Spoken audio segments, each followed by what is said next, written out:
ça le paradoxe des actualités. C'est pour ça que les actualités, je trouve, le truc le plus dangereux de notre quotidien, c'est les actualités.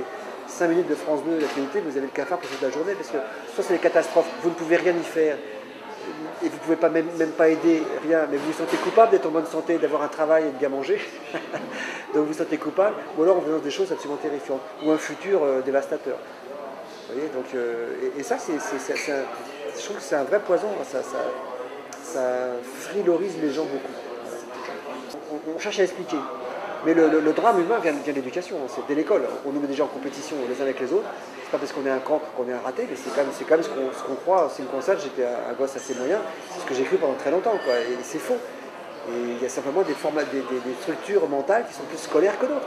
Et souvent, les types brillants à l'école rament complètement dans la vie derrière, et cette cotation de valeur, elle est fausse. Après, l'histoire de France, on nous apprend à l'apprendre, on ne nous apprend pas à la juger. Il faudrait pas la juger. 1515, c'est bon, Napoléon François Ier, Marignane, tout ça, mais pourquoi il était là-bas? Quel besoin poussait ce mec à aller faire tuer des hommes pour aller piller, je ne sais quoi? C'est ça qu'il faudrait raconter aux gamins, leur expliquer. De même qu'un corps humain qui fonctionne, il faudrait raconter aux gamins. Un gosse qui court dans la cour de récréation, je suis sûr qu'il serait intéressé de savoir comment ça fonctionne. Mais on leur fait faire calcul mental, la récitation, le machin, on les formate pour un système dans l'espoir de les rendre productifs. Ou on les transforme en vaches à lait, consommateurs, ou on les rend en prédateurs. C'est-à-dire industriels. C'est vrai, les meilleurs deviennent des prédateurs. L'immense majorité devient des vaches à lait, des consommateurs. Tous les erreurs viennent là. Ouais, j'ai un petit gars, ouais. Je dis ça, j'arrive pas à l'éduquer mieux que tout le monde. Hein. Il s'en fout complètement, il est dans ses jeux vidéo, machin, il lit pas un bouquin, c'est une catastrophe. Mais je pense que ça vient de là, il a 16 ans. Je pense que ça vient de là, vraiment. Tout est fait en gros pour que l'individu ne se rencontre pas dans une vie. Parce que s'il se rencontre, c'est terrible. Il développe un sens critique, il développe un jugement. Et alors là, il est ingouvernable. Donc que ce soit les religions, que ce soit les commerçants, que ce soit les politiques, ils n'ont aucun intérêt à ce que l'individu se trouve. Donc dès l'âge de 2 ans, l'enfant, en théorie, et statistiquement, est devenu un consommateur. Si en plus on peut leur coller une religion dessus, c'est parfait. Vous voyez, moi j'étais chrétien, il a fallu que l'époque soit ce qu'elle est pour que je me débarrasse de cette religion, que je n'avais pas demandé. Pourquoi on baptise un enfant? Pourquoi on lui fait faire attendons qu'il ait 20 ans, qu'il ait un esprit critique? Enfin, j'enfonce des portes ouvertes, hein, je m'en excuse, mais c'est vrai. Ces 3 valeurs dominantes, eh ben, elles font un mal de chien, l'individu n'est plus lui. Voilà, sans même se rendre compte, il est assujetti à des règles. Un mec qui est religieux, qui sont des familles religieuses, c'est une catastrophe.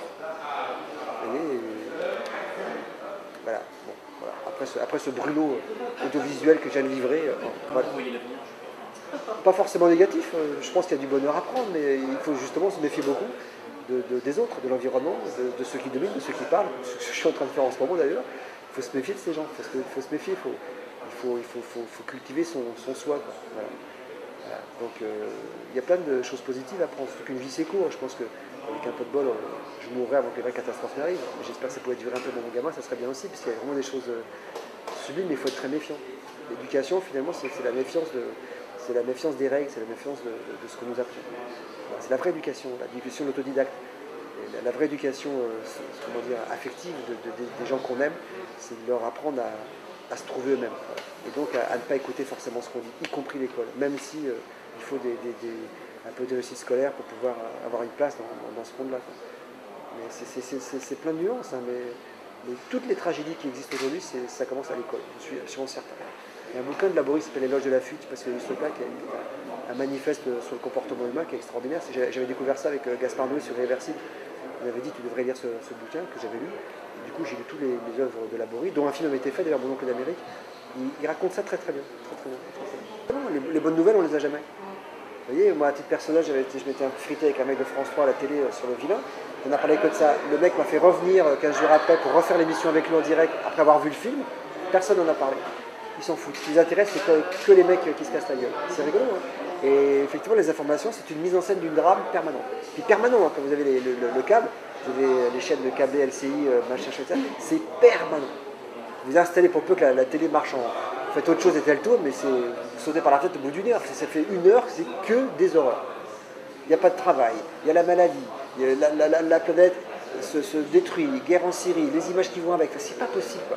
Et en plus, ils le font, mais il n'y a pas de réaction. On voit autour des gens qui ne réagissent pas forcément par rapport à ça. Donc c'est un double sentiment de puissance. On reçoit l'information et on voit que personne ne fait rien. Comme un type qui dans la rue est par terre et personne ne l'aide. C'est ça les informations. Après, deux, trois politiques qui viennent à la télé expliquer des trucs et ça fait toujours les mêmes depuis 40 ans, donc a priori ils n'ont pas vraiment la solution non plus. Donc c'est très anxiogène. Le truc qu'on devrait interdire aux enfants, c'est ça, c'est les informations.